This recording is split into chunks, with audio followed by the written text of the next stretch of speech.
In this video, we're going to update the products.txt file on the test console.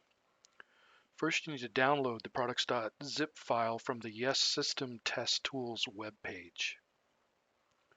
Launch the page in a web browser and scroll down to the download link.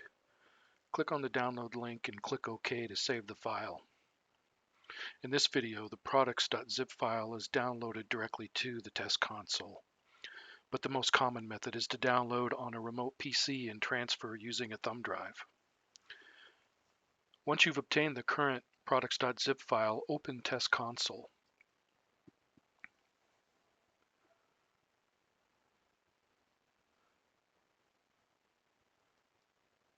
Next, you're going to want to click Update Products.txt from the console drop-down menu.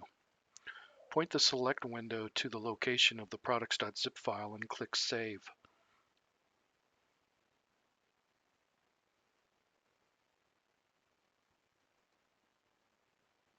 Click OK at the Products.txt Update Help window.